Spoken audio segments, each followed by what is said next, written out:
From Tally to Cali. It's time to wake up. Wake up! Wake up! Warchant.com is your ultimate Seminole sports source. And this is Wake Up Warchant, presented by Vitamin Energy. The vitamins. The energy. Now here's Warchant.com's Aslan Hajavandi and Corey Clark.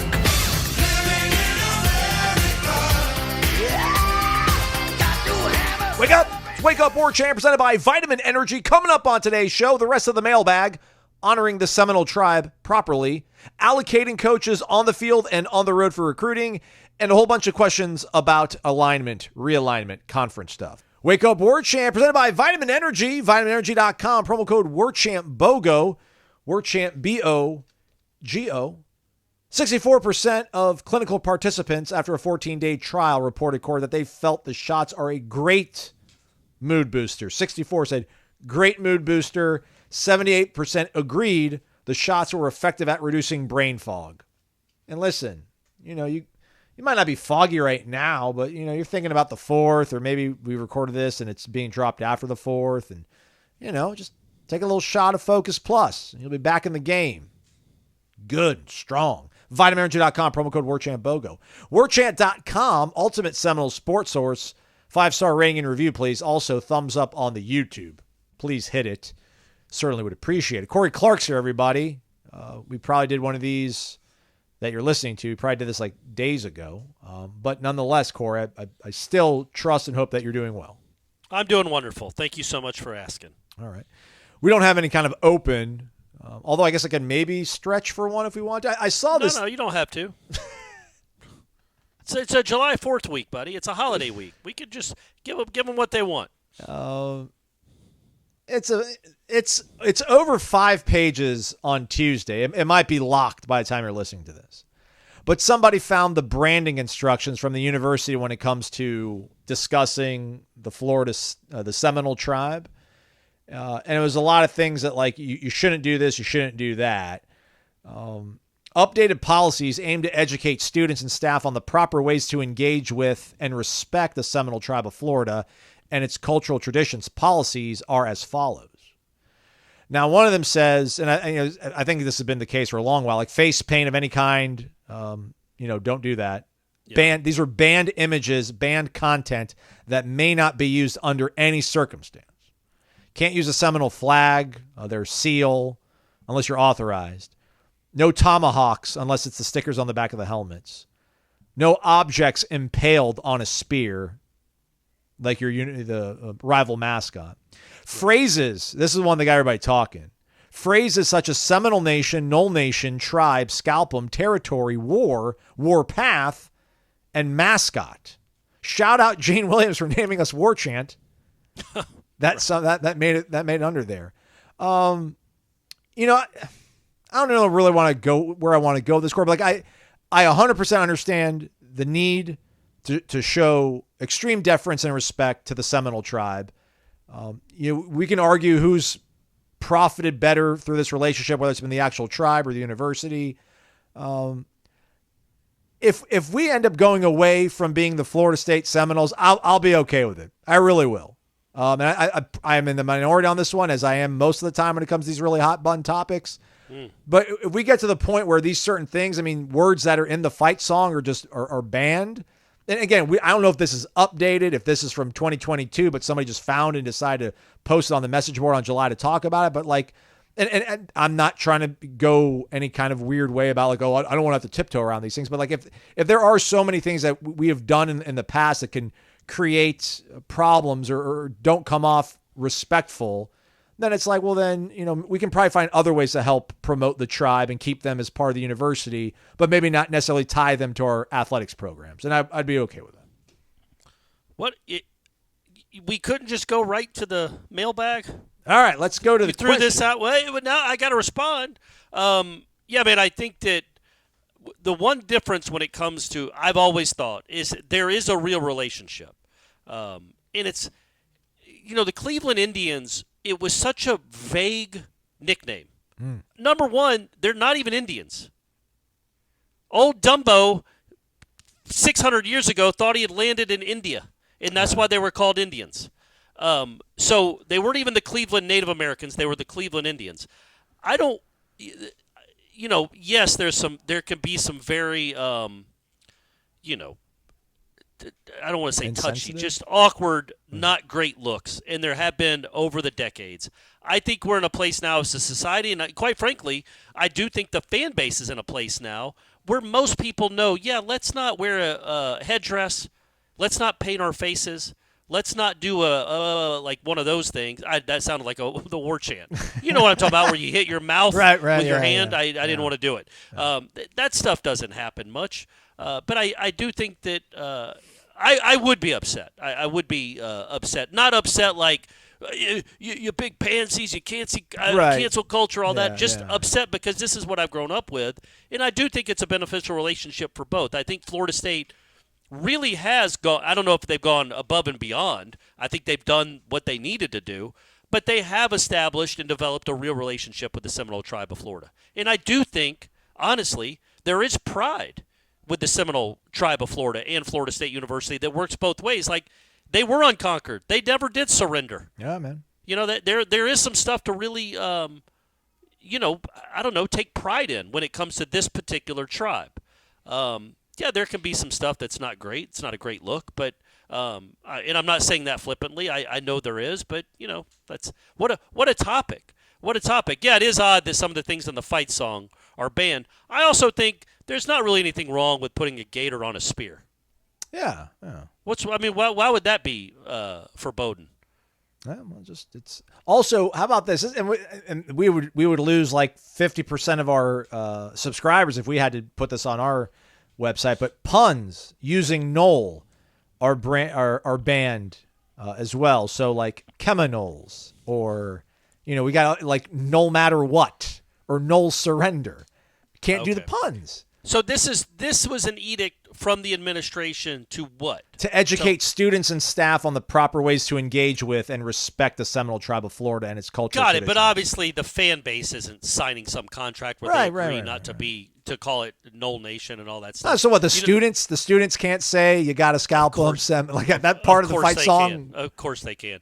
What's funny is it reminds me, I think I brought this up before on the show, maybe headlines, when PETA, God love PETA, they came out with that list, like I think it was like 5 or 6 years ago. All these sayings that have, instead of killing 2 birds with 1 stone, they said, how about feeding 2 birds with 1 scone? And they can't, that's one example of like 12 of them that they listed. They tweeted out a list of all these different things you could say instead of killing 2 birds with 1 stone, or these other things. I found it. The first tweet underneath it that I saw was, "Don't you guys have bigger fish to fry?" Which I thought was one of the all-time best replies ever on Twitter. Was the very first one was, "Don't you guys have bigger fish to fry than this?" And it was making fun of PETA. Harmful, take the bull by the horns. Helpful, take the flower by the thorns. There's all seem even helpful. Why would you want to take it by the thorns? Don't say open can of worms, open Pandora's box. Don't say packed in like sardines. Say packed in like pickles. Instead of bring home the bacon, bring home the bagels. Now, granted, these are for children. It says animal-friendly idioms that your students will love. Oh, okay. So they have the 2 birds with 1 stone? The 1 scone, yes. It also, instead of crying, don't cry over spilled milk. Say cry over burnt toast, which I think I'd be more apt to crying if my toast was burnt as opposed to the milk being spilled, personally. You say that, but as somebody that was married to someone that didn't have the easiest time breastfeeding. Oh, well, that's different, yeah. But I know, but the point is, Shanna, God love her, really did try, and I have no idea what it's like as a woman to try to do that and not be able to. But she struggled with it. Like, she struggled with it emotionally and physically, producing milk. Yeah. So one time she had finally gotten most of a full bottle done after I felt like hours. No, Cord, and she accidentally knocked it over and kind of just broke down. Oh. And I finally got to say that to someone and mean it. Oh my gosh, Corey, I hate you. Oh, we're even now for me bringing up the Seminole tribe and you bringing up an absolutely traumatic episode of your ex-wife's life. But I added, there's no use crying over spilled breast milk. And and I actually made her laugh. That was probably Okay. no, she laughed. I wasn't Okay. making fun of her. I was trying to joke with her to tell her it was all right and to make her feel better. Which is my go-to typically, and she did laugh in the midst of tears. That's probably a little too personal, but we're here. We're a family show. We share stuff like that. Yes, I just want to recalibrate what I said. Like I would understand if there's a point where we no longer can use these images and such, or no longer we'll be able to use them as a school symbol. But like I would just be like, you know what, maybe it's just for the best. But for now, we're not under fire. They like us. We like them. Shout out to Zay Thomas, who committed at the Seminole Hard Rock Casino. First ever young man that's received a football scholarship that has Seminole blood. So yeah, so they had another. Was it Jeremy Matlow? Correct. Yeah. Oh, that was the one. He actually played in the game, right? I think he caught a pass or scored a Actually, let me touchdown. double check. That's a guy it's Matlow, but he's the commissioner in Tallahassee. That Jeremy Oh guy. yeah, correct. Who let me was see that? the FSU football player. So he was the first Seminole, the actual member of the Seminole tribe. Justin Motlow. Justin Matlow. Justin Motlow. Motlow, sorry, Jeremy Matlow, Justin Motlow. Who can keep track? That's on me. Apologies. Yeah, so he played in the game a few years ago, but this kid is actually getting a full scholarship, which is obviously the first time that's happened. So that is really, really neat. Yeah. Yeah, and he did it at the Seminole Hard Rock Casino. Yeah. So look at that. All right, let's get to the questions. James_Noel. This was like the runner-up to generating discussion sparked by Cummins, which doesn't get you anything, but just want to let you know, James, good question. Keep it up. Maybe next time. Wake up. I've got a question for you guys. With the new unlimited coaching rule change, wouldn't it behoove us to hire all ace recruiters as, quote, coaches to be sent on the road recruiting? We can move more developmental coaches like Randy Shannon, Adam Fuller, etc., to exclusively be play calling on the sideline and developing players on the team. Please, one of you reach out to Mike Norvell and make this change today. Some of our coaches are killing us on the recruiting trail. Well, I mean, they're doing all right, gang. I know they missed out on the kid on Tuesday, but they're doing pretty well on the recruiting trail. Look, I think that's something that will happen. Like, you can absolutely hire these guys that are known as really good recruiters. You could also just go, get Sarah Blakely to really start giving to the university. That's a good recruiting tool. Like, I get what you're saying. I'm going to keep coming back to it. I don't know the impact that a good recruiter or a bad recruiter has in the world of NIL. I can't imagine Arkansas. What do they just have? Do they have I don't even know, like David Blaine? Did he trick the kid? Like, who would go to Arkansas over Florida State? Especially a kid from Georgia. He chose Arkansas over Florida State and Georgia. What is it? Georgia not have a good recruiter either? Like, I'm not dismissing the question. I'm not dismissing concerns that people have over certain coaches on the staff when it comes to that. I just think I get what you're saying, like, but it's not – this isn't 2011 where you could be like, hey, Eddie Gran, hey, Coach Craig, you Greg guys Hudson. aren't going to necessarily call plays for me because you're not anyway. You're always on the road. I got the play. You're always on the road. You're never on the side. You come back Saturday afternoon. You come back Friday nights for the official visits. You're leaving again on Sunday. You have nothing to do with the day-to-day, week-to-week operations of this football team, putting a game plan together. I get that. I just don't know, and that's if you can do it, if that makes sense. Absolutely. You know, teams are going to do it. You know what I mean? I get it. So you say Adam Fuller. You don't have to. This is the actual answer here that makes sense. Sorry.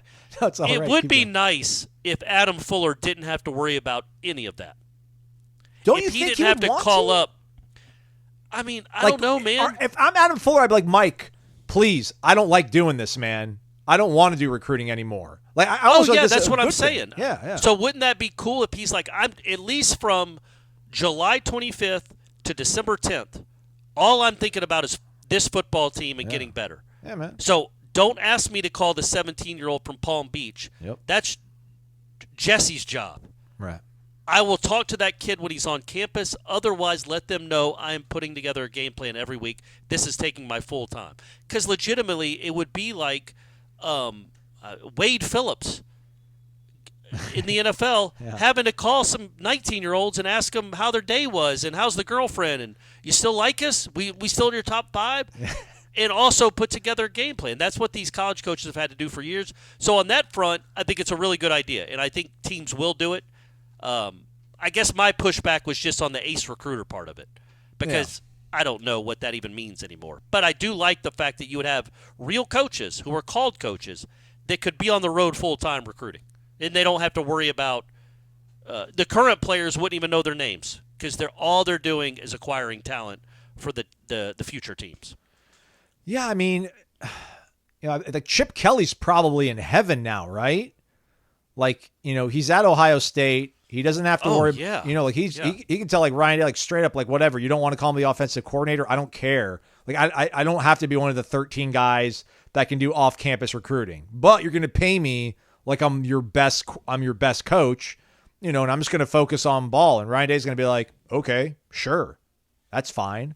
So I mean, I think that's maybe kind of a cool thing that we might not be accounting for when we hear about all this stuff. And won't it be cool too, Aslan? Do you think we're to the point with this sport that we love and love to hate and hate to love that like that stuff about a family feel and I don't know. I don't want to disparage that too much because I do think that Norvell they buy into it and Norvell preaches it and everything. But I'm saying like kids make decisions based on their future, not that they got along with the position coach. Right. Like Chip Kelly, I don't know that anybody would want to hang out with him for more than 30 minutes. He's just a weirdo.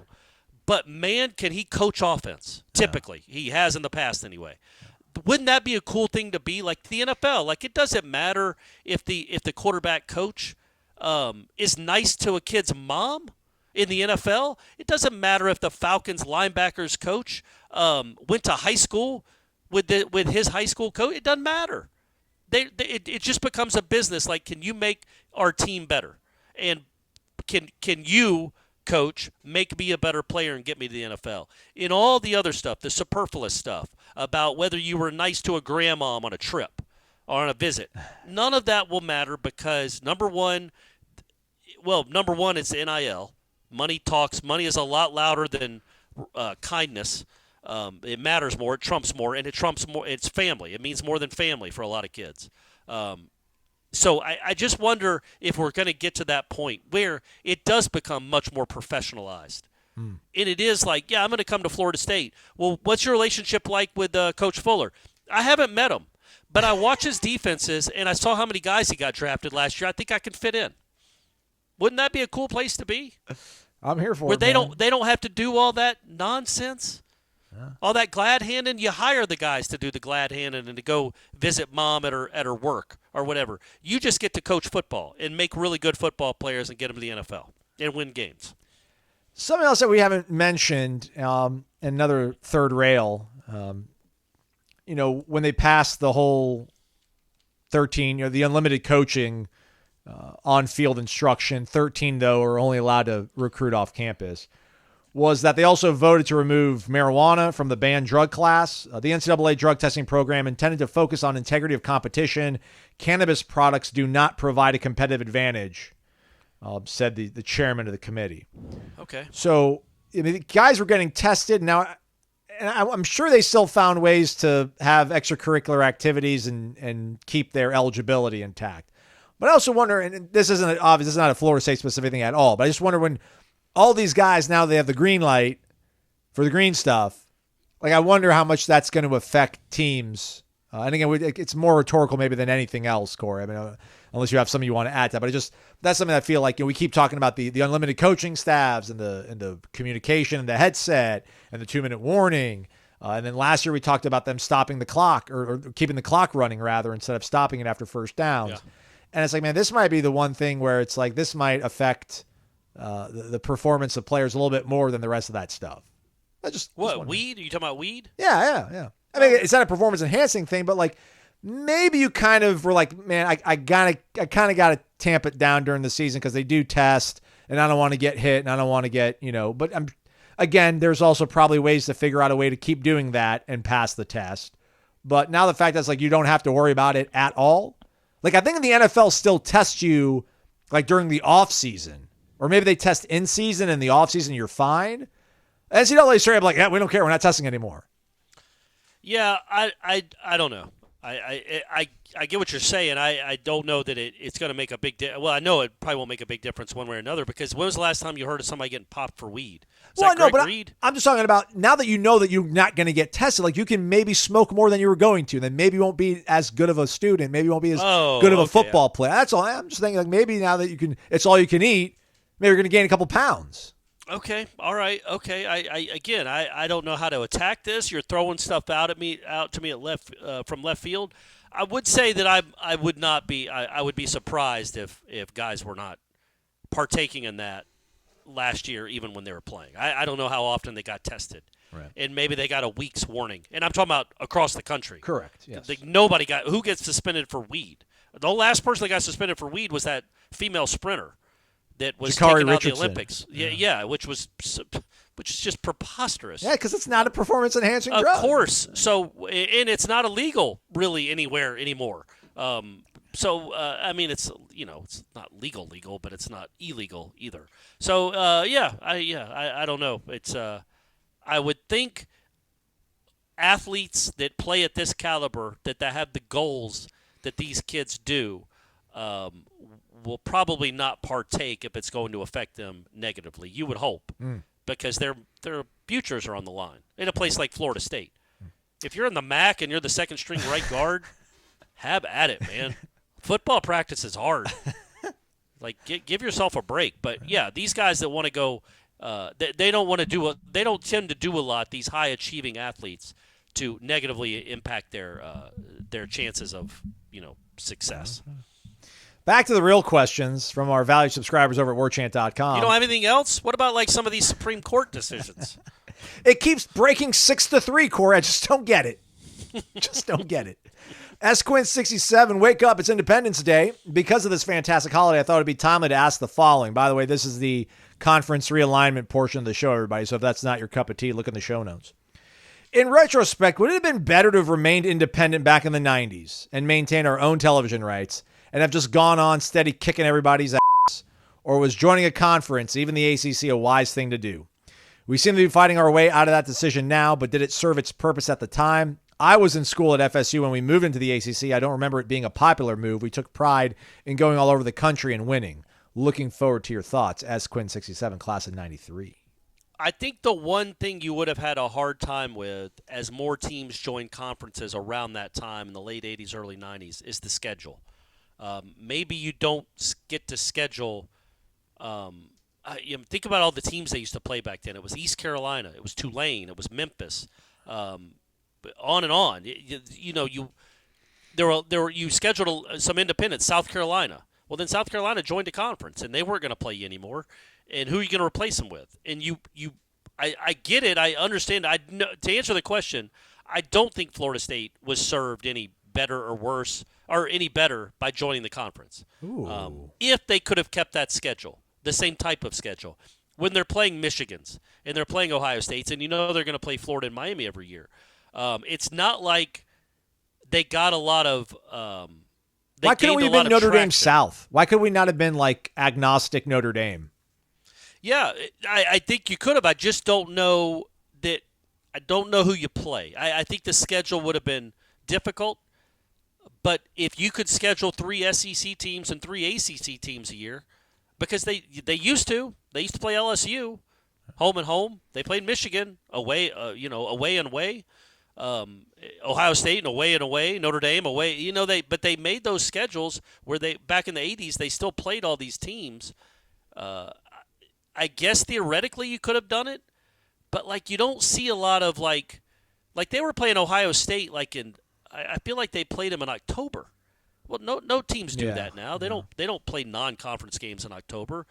All those teams would have been falling over backwards to play you in September. But then what do you do from like September 20th to December when they're all having to play conference games? That I think would have been the issue. Notre Dame is Notre Dame, but they also get the 3 military schools that's cooked into their schedule don't they play all 3 every year? I don't think they play Air Force. I know they play Army and Navy. Yeah, I don't know if they play. play I know they play Navy, Navy. right? I don't know if they play yeah, Army. they play every Navy year. every year. Yeah, I guess they don't.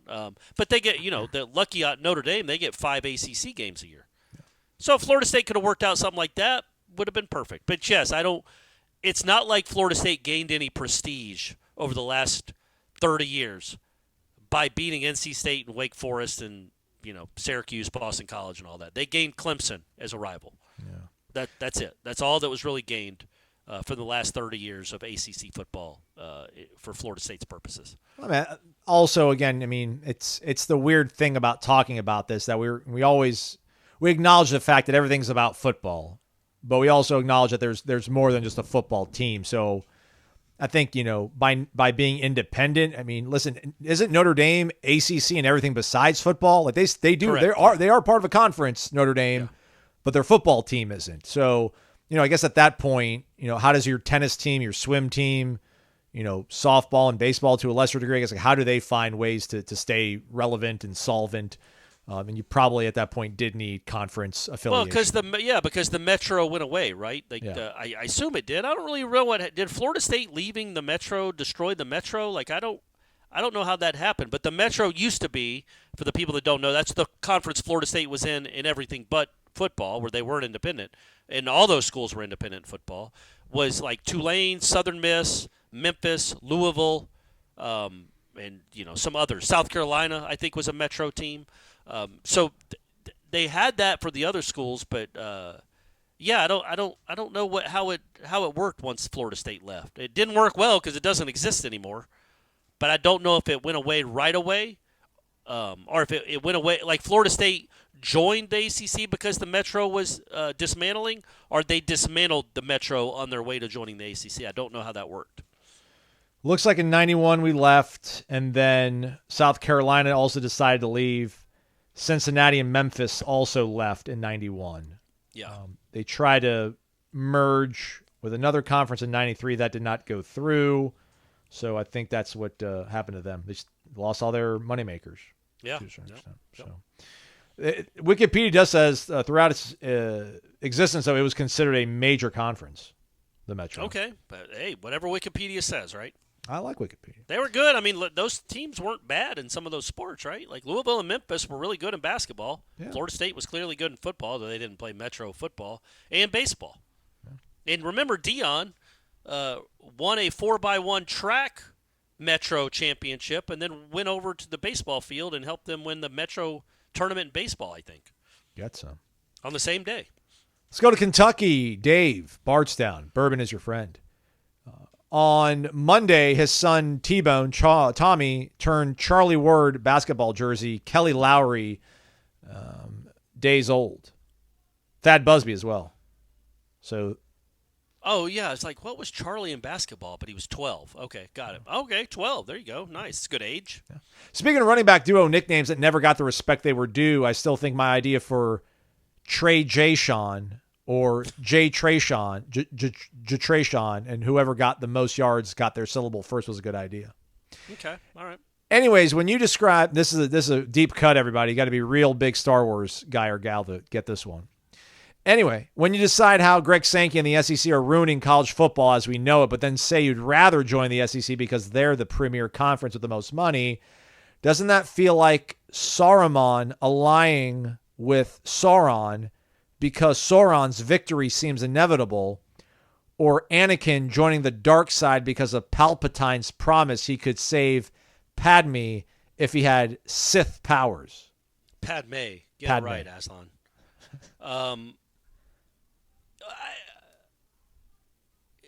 It does feel weird that we bash the hell out of them, but if we get that invite, we're going to be so happy. Yeah, we talked about this a lot on headlines because I do think there's a larger faction of this fan base than people realize that does not want any part of the SEC right now. No, really? Oh, yeah.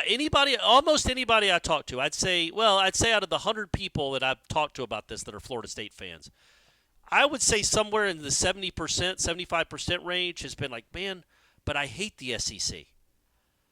I do think you'd get over it. But they want to go in the SEC over the Big Ten. No. Right now, those people I'm saying would rather be in the Big Ten. Oh, no. They don't want to help SEC. They don't want to help ESPN. They want to join the competitor, and I get it. Okay. You would get over it. But I do understand it in the moment because they haven't played a football game since that snub. It's only been 8 months or 7 months, whatever it's been. Like it still stings. It's still in your. It's not Frontal going away cortex. anytime soon. It's just I'm thinking more of like, where would you rather be in 2028? Because that's who, if there is even a decision to make here soon, and if who knows. But that's what you have to be thinking about. Not where you'd rather be in 2024, because, yeah, the Big Ten, of course. Screw the SEC. But by 2028 or 2030, you're thinking about your city, you're thinking about your stadium, you're thinking about your travel for your fans. You might be okay with the SEC then. Never going to love it. Never going to love it. But, I think the wounds will heal a little bit. It will scar up. And eventually, not scar up, scab up, and eventually become a scar, but it won't.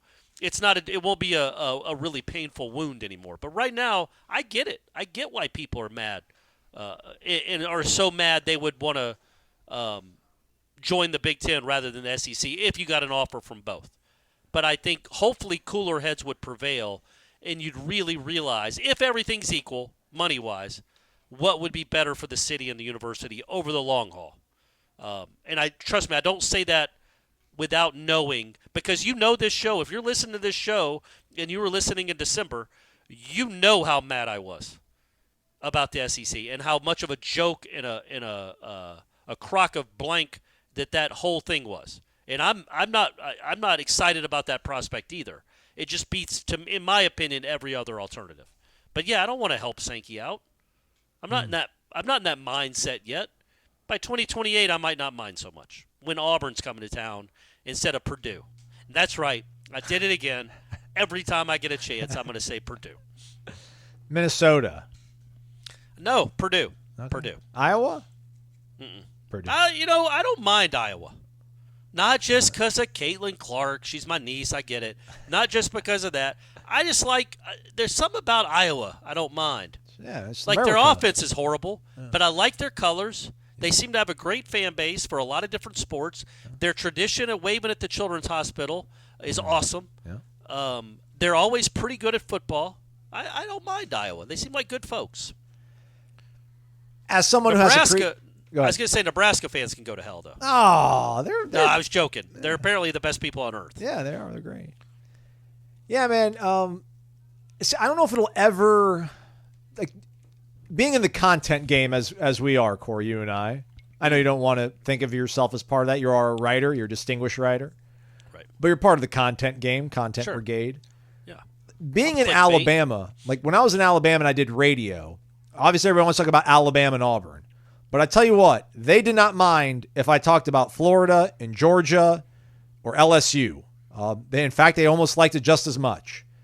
I wonder if we'll get to the point where we'll still do Wake Up Warchant. We're obviously going to talk about Florida State all the time. Florida State at the front, Florida State at the back, Florida State in the middle. But like we might be able to get away with like shows in June and July where like we just interview guys that, cover LSU or cover Arkansas or Texas and Oklahoma and just talk about like, how's your offseason been over in Norman? What's going on in Austin?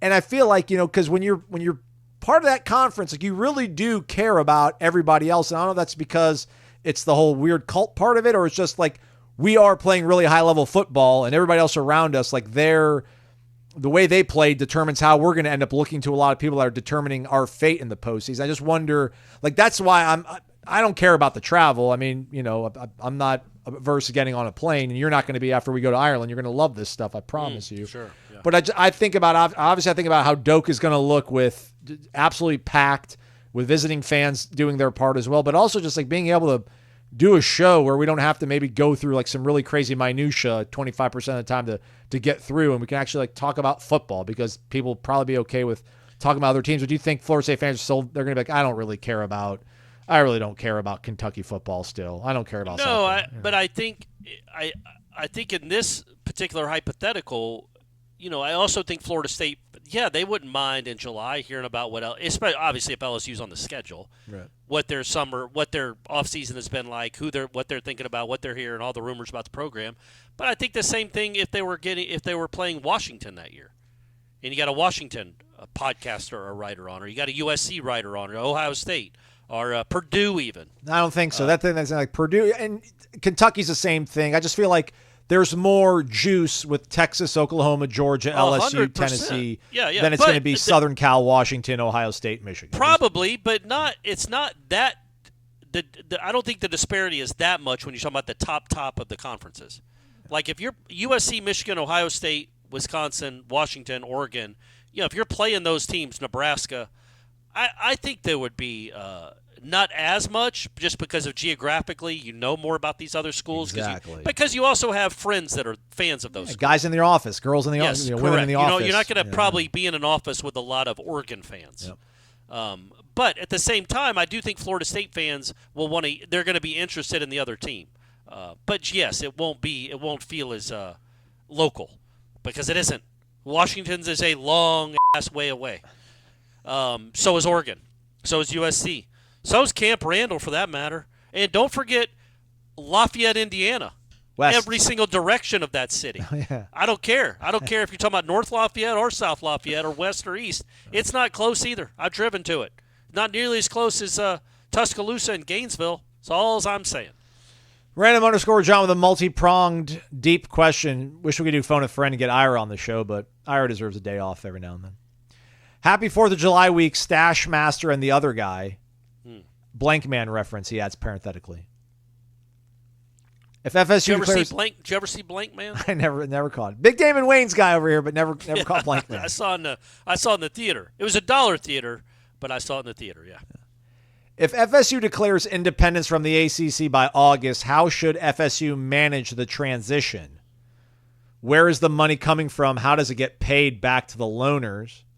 When we move, we will clearly have a big bill to pay back, so how should FSU prioritize its spending to ensure long-term financial stability and competitive success? Should we invest more in facilities, coaching staff, or better concession stands to ensure shorter lines? Yeah, there you go. Look, man, come on now. I know. You know this show, Seriously. John. What are we doing? You know this show. What are we doing? We don't have answers for that. We're not smart enough. And I'll posit this. Nobody that has a show is smart enough to answer those questions because we don't know yet. This has never been done, has it? Like Maryland did it 10 years ago? And what was their fee? $60 million? We have no idea what this transition is 31. going to be like. It was $31 million they paid? They paid $31 of the $52 million exit fee that the conference wanted $52. They ended up selling for $31.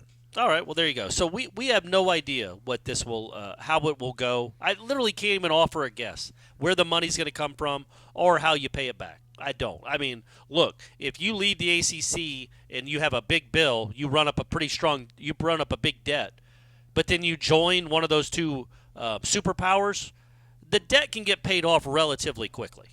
So you're going to be making more money, a lot more money. So it would be over time. I don't know, man. How about a 5-year interest-free loan? Can you get one of those? Can universities get something like that? I keep bringing up Blakely. Yeah, she's got all the money in the world. Yeah, I'm sure the so does Scotty Barnes, for that matter, yeah. and Patrick Williams. Yeah, come on, guys. Patrick Williams made a boatload of money too, and Scotty Barnes is making like $34 million a year or something. So he could help pay it off. What's Scotty getting? 5 years, $224 million, brother. So what is that? 44.8. Is it really? He's making $45 million a year? Scotty Barnes, baby. Holy cow. Starting salary 39, reaches 51 in the 29-30 season, but it's guaranteed. I mean, it's an NBA contract. Okay, so you just asked for a loan from him. Yeah. Scotty got us. Yeah, man, come on. Yeah, so he still feels bad about that Michigan loss. He wants to repay the Noles. Yeah, I just, who's gonna blink first? How do they determine? I mean, listen, I'm pretty sure whatever happens, and if it ends up being like a 9-figure exit fee, which I think Florida State still is bracing for that, or they're not bracing for that. What does ACC want? Like $152 million? Who knows? Who knows? At what point does the ACC feel like they're gonna lose? But at that point, if this is my whole thing, Corey, like if the ACC feels like they cannot win, like if if these things really are not enforceable. Like, this is not an enforceable penalty. Like, if they feel like Florida State's going to walk away without paying anything pretty much, what is the enticement for Florida State to, like, settle? You know, like, is Florida State in the mindset of, like, we really think we can leave and not spend anything, or like very minimal amount, like maybe $5 million and then legal fees, and then we're home scot-free if we really fight our lives for this thing? Or, you know, does the ACC think that, you know, they want to fight and keep Florida State around as long as they can to get as much money? Like, where does that calculus come in? Where you're like, we think we can sell for $8 million, or do you wait? Do you keep extending this lawsuit and then finally give up and be like, listen, we just really want to get it. You wanted 150. We really just want to get out in $80 million. And a year and a half later, we agree to that. Now we'll move on. I just wonder, like, how kind of brave do you get if you're in Florida State's position right now? Because when you read these when you read like the breakdowns that Ira gives us after these hearings, you're like, man, this judge, at least the one in Florida, like, seems to be siding with Florida State. And if you think you can win this thing and win it in terms of, like, you can get off scot-free, like, what's the, you know, why wouldn't you keep fighting until you get that outcome rather than settling early? But, you know, obviously there's a calculus involved. Literally, I don't know. Yeah. All right. I just don't know. And I'm not trying to be. No, you're not. No, I wasn't offended at all. But I'm not trying to dismiss the question or the concern. It's an enormous concern. It is the question about this university. It's the most important question. It's just, I want to come at a place of honesty and let everybody know, because it's the truth. And I thought this same thing back when a lot of non-sports headlines were going on about a decade ago, let's say.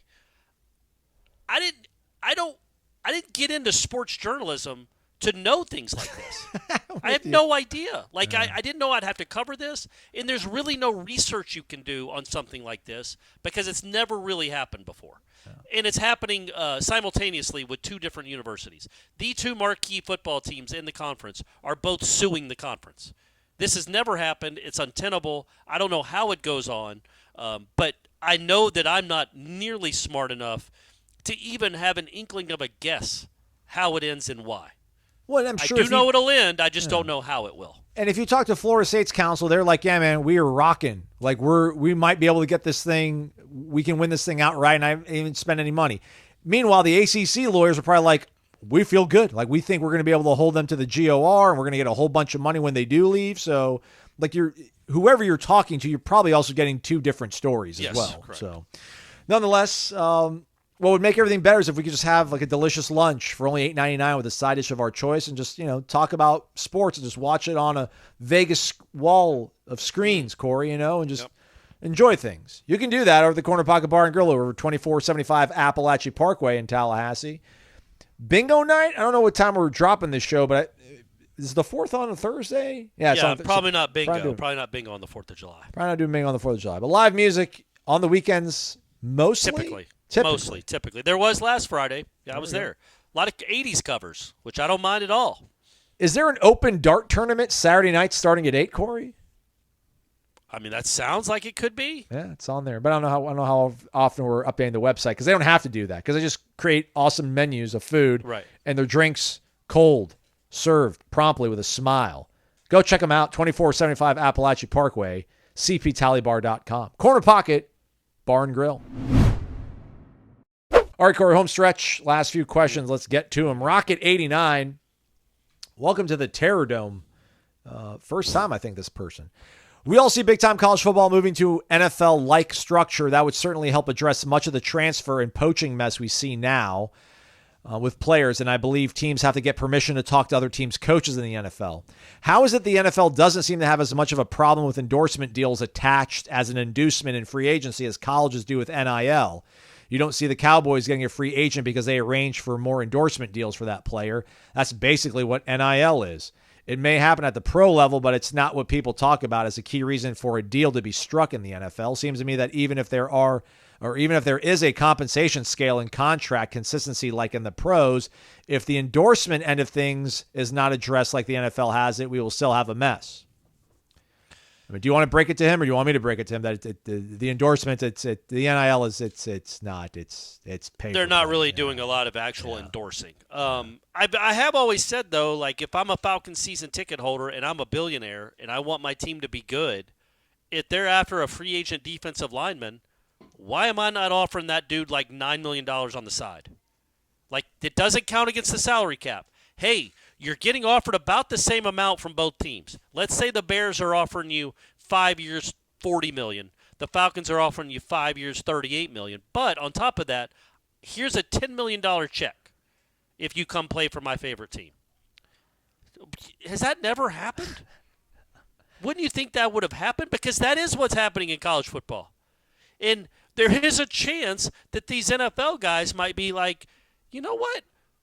Why don't you get, hey, why don't the Seahawks get a super fan to pay me a couple mil to come there or to stay here instead of going to free agency? Now, I know they have a bunch of the salary cap structures and they have franchising the player and non-franchising, all that stuff. But at the end of the day, I feel like more season ticket holders and fans, hardcore fans, if they cared about their team, would buy some of these players. But no, the NFL doesn't ask their fans to do that. But in the college game, you got to, or you're going to get lapped. That's where we are with this crazy sport. I was going to say, back in the day, and not that long ago, like the Lakers were always a destination because it was come to LA, you'll become a star, and you'll get all sorts of endorsements. But that's like no longer the case either. I mean, it just comes down to, who can give you the most money. That's why the Edmonton Oilers have to always overpay for free agents because nobody wants to live in Edmonton. But I think what's interesting about the NFL is that those endorsement deals are like real. Those are real endorsements. They're not the pay for play that's going on in college. So, how many NFL players can get like national endorsement deals? Oh, I know, man. That are worth, like if Jerry Jones could say, "Hey, man, if you come to Dallas, I'm going to get you with K Jewelers." A national campaign. Dak's got the mattress, whatever they are, the sleep number. So that's a real thing. Sleep number mattress. Right. But most NFL, and I live in an NFL city half the time, most of these NFL endorsements that these guys do that aren't, the quarterback of the Cowboys is like some local Ford dealership. Right. Or it's, for a cable company. You know what I mean? It's not like big money stuff because for some reason there's only about, 1% of the NFL gets like, and how could you? Because Kelsey gets all of them. So there aren't any other endorsement jobs left for any other NFL players. But there just aren't that many guys. There aren't that many NFL players that are on that are nationally endorsed that get that kind of money that could sway a decision. And so that's why I don't think it happens there. And then obviously, like we said, college kids, the NFL guys are still millionaires or gazillionaires in some cases. These college kids, it might be $80,000 or $140,000. Well, that's big time money to them. And so that's why it impacts more at the college level. I don't even think that was the question, but that's why, offering a guy $100,000 to come play for the Cowboys when he's already making $6 million a year or $12 million a year ain't going to get it done. But a kid that's grown up in a really rough neighborhood or doesn't have a lot of family, doesn't have a lot of money in his family, gets offered $100,000, that could really change things. We got to wrap this up, but let's do it. Sorry. Is the genie out of the bottle that even if, let's say, that they end up going to players or not even employees, but some sort of quasi thing where they get revenue sharing, right? They're involved in getting money from the TV deals, and collectives kind of go away to a large degree. I mean, aren't there still going to be the fans that have the money that really have no problem dishing out six figures to help their favorite team? Like, isn't that still going to be a thing? More so because I know it was always a thing, obviously. We know about Eric Dickerson getting a Trans Am or whatever to go to SMU. Right. But it feels like we've injected it with steroids and made it so acceptable that even if we try to cap it, it feels like there's really no turning back. At least I don't think there is.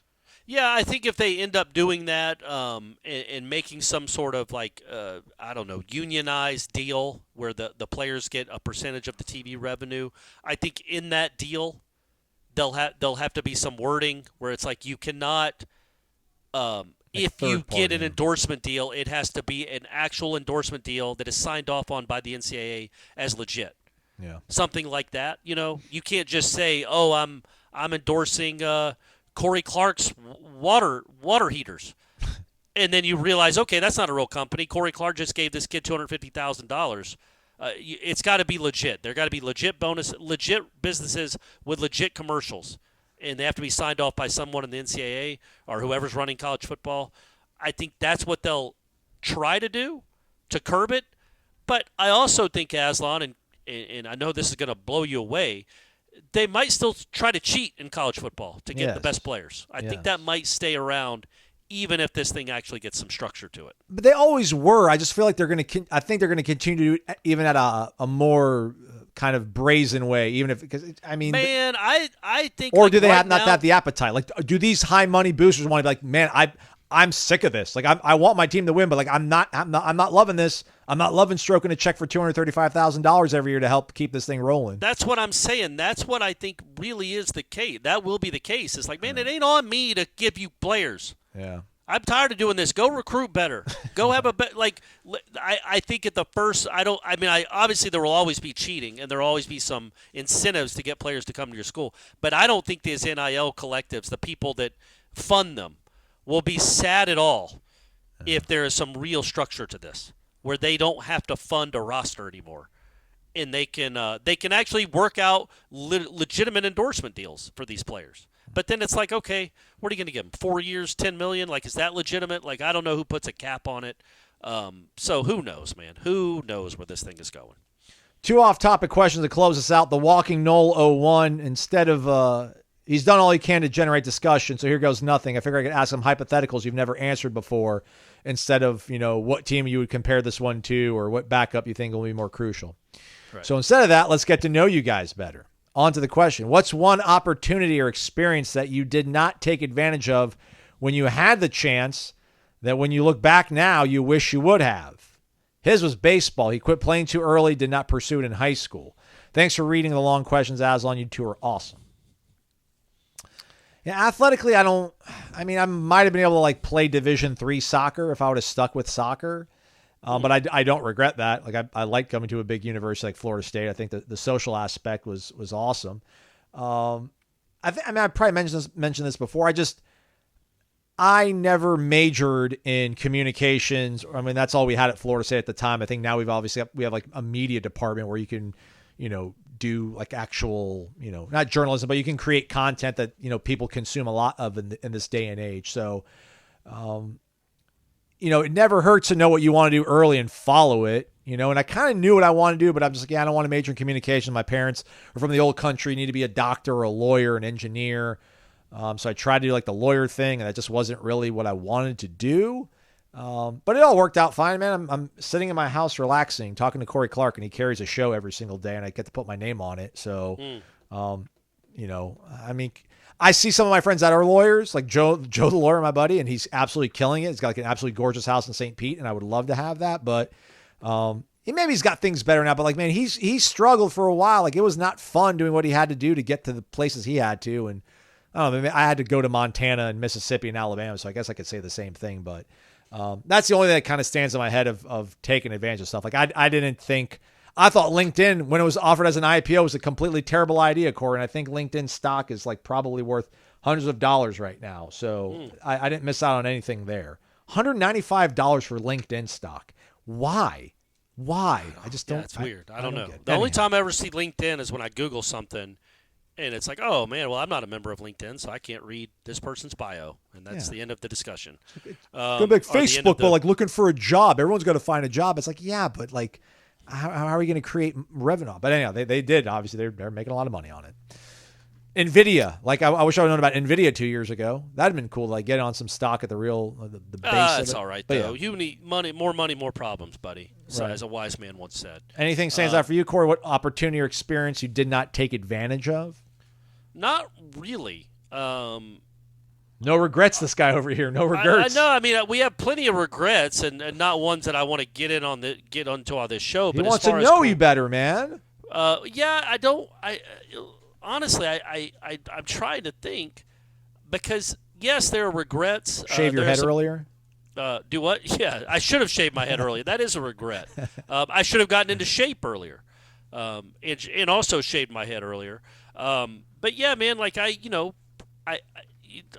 What about I'm not baseball? gonna Did you get- quit baseball too early? Did you quit saying sports? Yes, I quit after. Well, what my regret when it comes to baseball is I never worked out a day in my life when I was a teenager. Not once. Not once. Never. Didn't lift one weight. I would have liked to have seen what I could have been if I had, but I didn't. And so then by the time I was a junior, I played varsity, but I barely played, and then I didn't play my senior year, which I don't regret that because I wasn't going to play anyway. But I regret not actually working hard to be as good as I could have been.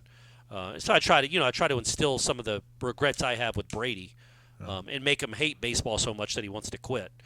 That's my goal. No, I don't really have like a regret, like when it comes to like a previous marriage. Well, let's not go down that path. Well, I'm not going to go down that road only to say that, like, obviously when you have a marriage that fails, there are mistakes that were made. And I regret some of those, but then it's like, do I? Because look at where I am now. And that's, you know what I mean? Like I Love you, Steph. right. That's right. I wouldn't know Stephanie, but then, I don't know, maybe not having a second kid. But then as Brady, as Shanna said, when, and this was a really good line, I think she said it like just off the cuff, because she was asked, my mom asked her one day when Brady was like 3, she's like, do you think y'all will have another one? And she goes, Brady's going to have to slow down or Corey's going to have to speed up for me to have another one. Meaning maybe I wasn't the best at tracking down Brady because Brady was like triplets. He was all over the place. So, yeah, that was so maybe another kid would have helped Brady. You know what I mean? Like just not being an only child. So, but, yeah, other than that, career-wise, I feel like it worked out the way it worked out. I didn't really squander any opportunities. I got really lucky to be where I am now. It was a long answer. Sorry, everyone. When I mailed all my demo tapes out the first time I got them made, I got literally like 60 VHS tapes made, and I sent like 5 out at a time every 2 weeks when there would be a job open. Like a batch of jobs would open up, and I literally would put VHS tapes in envelopes and mail them out across the country. And I remember the first batch I sent out to, one tape went to Laredo, Texas, and like they wanted me for the job to be like a sports reporter. And I remember I called the guy who helped me make the demo tape to like talk about it. And for some reason, just like, maybe, tell them that you want to talk to your parents and think it over. And so for whatever reason, I kind of dragged my feet on it. And I ended up having to wait like another year and a half to finally get another job offer, which was the one in Montana. So part of me wonders, like, if I would have jumped on the first one that I would have had, like how much like further along would I have maybe been? Like I would have at least started like savings and like getting my career started like a year and a half sooner, but that's not the end of the world. Man, I had auditions for SEC Network and MLB Network and I bricked. So like, I remember one of my friends who works in Texas now. And he was just like, he was always like, man, I just wish I would have been able to get a chance at it. Like that's his whole thing was, and he's really talented. Like he's a great storyteller. I think I do like better highlights than him. I think I'm better on camera, but when it comes to like creating video and story, I think he's much better than I am. But he was always, he would like ask me questions about everything. I'm like, I don't want to talk about this, man. It's not a great memory. But he's like, man, I just wish I would have had the chance. Like at least you had the chance. And I'm like, yeah, I did. Like, so like I know, like I was probably good enough to get those jobs. I didn't prove it when I had to. And I moved on like fairly well. You think I'd be bitter all these years later? I'm more bitter about the girl I broke up with 5 years ago than that. Anyhow, moving on. Last question is our guy Mark Naples. He loves the idea about the occasional professional segment. He says he would come on to talk about horror and funny stories in the HOA world. Wait, what? Horror. Horror. Sorry, horror. Okay. Horror. Hey, man, son of immigrants, Right, understood. Pronunciation never been my strong suit. Corey, your article was great about recruiting. He loved the dig at Dabo. Can't get enough of that. Can't wait for Coach Speak to come back and see what Dabo says next season. High school recruiting is still okay, but let's face it, Trevor Lawrence, Deshaun Watson ain't walking through that door anytime soon. Not with Mike and Kirby out recruiting him in all phases. Right. As for the 4th of July, now that I think about it, Corey, this is probably being listened to on a Friday. I don't think I'm going to release it on. Maybe I'll release it on 4th of July. I don't know. I shouldn't. Might as well. What do you care? It's out there for 2 days. Yeah. Who cares? Do you guys think amateur fireworks at home should be banned? I do, says our lawyer friend. A guy lighting gunpowder and chemicals after 12 Bud Lights will only result in a bottle rocket going right into his face and putting him in the ER or worse. They still sell the stuff in the Target parking lot. Go Noles. Yeah, I get it, but no. I think it's like, I think that if you harm a child with fireworks, that should be you should be arrested. That's not just, oh, my bad. Just like you would in any other endeavor, if you harm them with a chainsaw, you're probably going to be arrested for child endangerment. So if you absolutely like fire a bottle rocket up a kid's mouth, yeah, go to jail. But otherwise, the grown adults taking their chances, living life, just like our forefathers intended, Mark. Come on.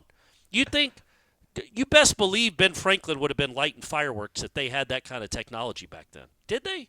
I guess they did, right? Didn't the Chinese invent fireworks like thousands of years ago? I think so, yeah. They get credit When for did it. I wonder if they, like, when the Civil War ended, did they set off fireworks? Like, how did they know? Well, the bombs bursting in the air. Fireworks were invented in China over 2,000 years ago. Most of the world's fireworks are still made there today. Since 2010, China's exported almost 90% of the world's fireworks. I see what you're saying now, Mark. Yes, we should get rid of fireworks. China. I see what you're saying. Keeping that country afloat. Oh man. Well, I think you can only buy like sparklers and the things that pop when you throw them on the ground and the fountains that you put on the ground, you light and it just shoots up sparks. Like the projectiles, like the Roman candles and the bottle rockets. At least best I remember, you could not get those in parking lots. At least not in Florida. You had to find like the legitimate fireworks stores because like those were firecrackers. Fireworks are like the bundle you would buy at the grocery store. And you had to say that you were doing like demolition to help, clear out brush behind your house. And that's why you needed all these things. So I remember as a kid Georgia didn't sell them at all. So when my dad wanted them, we'd have to go to Tennessee and they'd right over the Tennessee state line. It's either Tennessee or South Carolina, maybe both. They would have these huge fireworks stores. I think they still might. They do, yeah. And that's where you'd go to get like the, I don't know, the Widowmaker. The mortars and stuff, yeah. Yeah, you'd go to those places where it's like that. Look, it can get dicey. I remember, in fact, at one of my dad's parties, Shanna, the aforementioned Shanna, this is a regret. She got one of my dad's drunk friends accidentally tipped over the canister that the firework was in, yes. and it shot right into her leg. Oh, no. Yeah.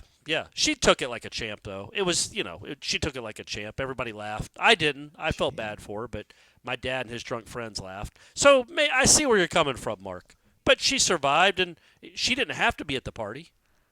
You know what I mean? She took her, she took her life in her own hands by going to that park that day.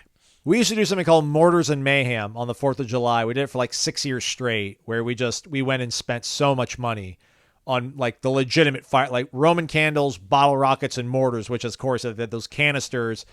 And then it's like almost like a bean bag. You drop it in there. It's got a huge fuse. You light it, and then it's a one that shoots up into the air like 100 yards and explodes 2 or 3 different times. And we knocked it over one time, but those days were awesome. Yeah, we were in our mid-20s, like complete idiots, and nobody ever got hurt. So I don't want to see those banned. But then you can probably send me a link of some kid that probably just got hurt on the 4th of July, and I'll feel terrible about it. Right. But I didn't do it. I knew what I was doing. I did it properly. I did it responsibly. So, all right, that show was way too long. Thanks for hanging in there, though, everybody. Jeff Cameron show? Question mark? Probably not. I don't think he's coming the rest of the week. I think 4th and 5th he has taken off. As one should. Hey, by the way, I found out apparently you're going on vacation. You're like, we don't even talk about these things anymore. You just plan these things and leave, and I could have planned something myself. Well, it's not for another couple weeks, but yeah, I'm going on a cruise. I told you when I was going to British Virgin Islands like a month in advance. That's what partners do, man. Come on. Come on, Riggs. Bad. Hey, Aslan, Riggs. I'm Riggs. going on a cruise on July 15th. Prepare accordingly. Your wife said you're going to be out of office, so we're not even going to try to record shows while you're on the boat, right? Correct, but I feel like that's a good week to take off. It's literally right in the middle of July. That's fine. That would have been nice to know. I would have gotten around to mention it to you eventually. I think, I probably, I thought I had. Clearly, I hadn't. So yes, I would have brought it up eventually. That's my fault. Tom, clear out the sofa. I'm coming up to the big city. Yeah, man, go take a trip, dog. I think I will. He's Corey Mazon. Thanks so much for listening to another week of Wake Up Warchant presented by Vitamin Energy.